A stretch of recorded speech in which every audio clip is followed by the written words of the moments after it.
Welcome back to my channel. This is today's painting, quite a nice one. I'm going to show you how I do these grasses, the trees, the sort of highlights and details, and also some of the texture details on the trees, which is quite nice to do. And this is taken from a reference photograph that I took close to where I live, the farmyards and some of the surroundings, not far where I normally go on a walk. It's quite a nice area, so there's quite a lot of things that I find inspiring in this area. So to kick off, I'm just getting a bit of an outline, a pencil sketch of the reference. And like always, I'm not going for exactly the same as the reference. This is just my interpretation, so I may change things and do things a little bit different, but I do have the reference to look at as I paint, so it is going to be my interpretation. So once I've got the pencil sketch down, I'm going to be using my M.Grahams palette, as you can see. And for the sky, I'm just using that mix of cobalt blue. So it's quite a nice summery sky, and I do like using the cobalt blue for that. It could be cobalt blue, or you could use cerulean, whichever. They're quite nice to use in the summer skies.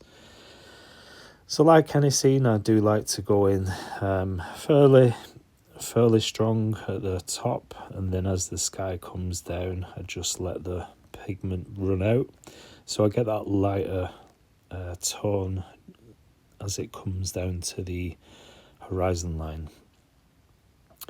So I hope you like this one. I hope you find this useful, and if you have not tried painting from reference photos, then I do recommend it. It is quite nice just to get out and see what's around your local areas. It doesn't matter where you live, but just I think everyone's got a smartphone these days. And if you have done this sort of thing, this is just a random photo that I pulled off my phone. It wasn't something I was planning to sketch. It's just one of those photos that was in my phone, and I just found it and thought that would make a nice scene. So for the greens, the grass, I'm just using this sap green, and I'm going to be mixing it with the Hansi yellow and also a little touch of yellow ochre as well. So this is the main sort of green. This gives me a nice warm sort of summer green, and I'm just going to go in and cover the grassy area. On the reference, it's quite overgrown, and while I've got this green mixed up, I'm just going to use little bits in the canopy of the trees, because there is a little bit of light coming through. So you got lighter tones, and this is the lightest tone within the grass and the green sort of areas. So that's going to be my first step. And like I always do, I like to cover the sky even over where the canopy of trees is. So when you do get break in the trees, you got the sky coming through, which I do quite like. So that's one of the first things I like to share and show you. And then for the lightest tone of the tree trunks, I'm just using a straight mix, a clean mix of yellow ochre. As clean as I can get it anyway. It's just from the palette, so it may be not as clean, but it doesn't matter. And this is giving me the base sort of warm colour, and it's the same on the ground. And then just a slight various mix of sepia, so I can go in and cover the roofs of the buildings. These are sort of farm buildings, and so once I do get a mix, I just add to that mix and change the colour slightly for what I need, and it's quite handy to do. And just adding some darker tones now to the grass, and this is quite handy because normally I would use my liner brush, and that would be the only brush I'd use for grasses and twigs and stems of the trees and stuff like that. But for this, I'm using my, could I call it a new brush? It's a brush that I've had for a long time, but I've only just started using. It's got a really nice tip to it, so I'm using that tip. It's quite a sharp point. And that's giving me a nice looking grass. So I'm just using that for the grasses. And it's just an overall nice brush to use. Like I said, it's just one of those brushes that I've only just discovered in my collection. I've always known I've had it and I remember buying it, but it's only recently.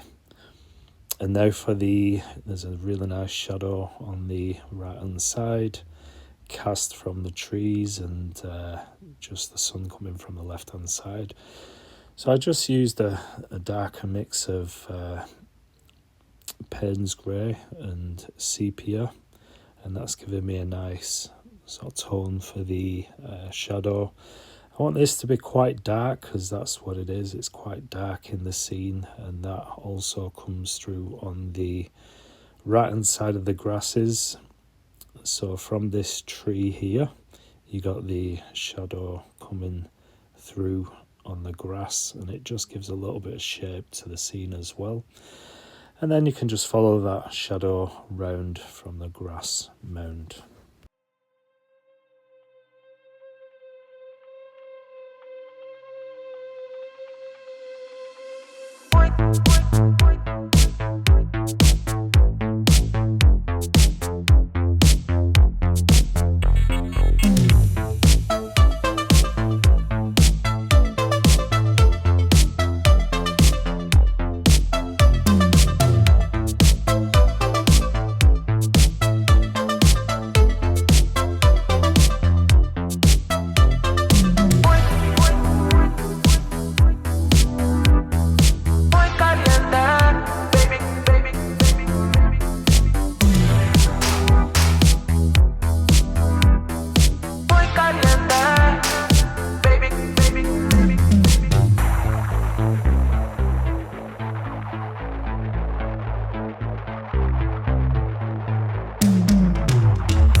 I just feel like I needed to darken up the blue a little bit.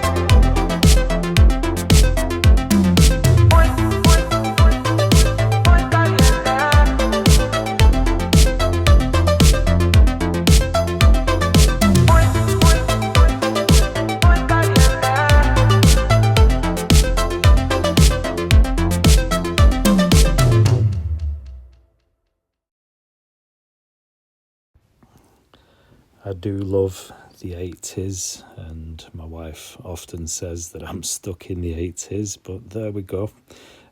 It's just because I grew up mostly during the 80s. My small years started the late 70s and growing up in the 80s, so just thought I'd drop that in there. So we're coming to the end of this sketch. But I really have enjoyed it. You can see I'm using different pens now just to get some little details, and that's all I've done on the tree trunks as well. So it started with yellow ochre and then just adding different tones and just going in with a little bit of pen here and there just to get some darker little details, so it gives me that nice texture as well. But I'd love to know your thoughts. I hope that you enjoy this one. I hope the music got you up dancing and bobbing around as it did to me. But yeah, so just about going to the final little details. You can see there's a lamppost as well, which I've added on the right hand side, and it sort of cuts the painting in, not in half, but it goes right through the painting. There is another pole, but I just left that, and but that's it for this one. Hope you like it. Please do leave me a like and comment.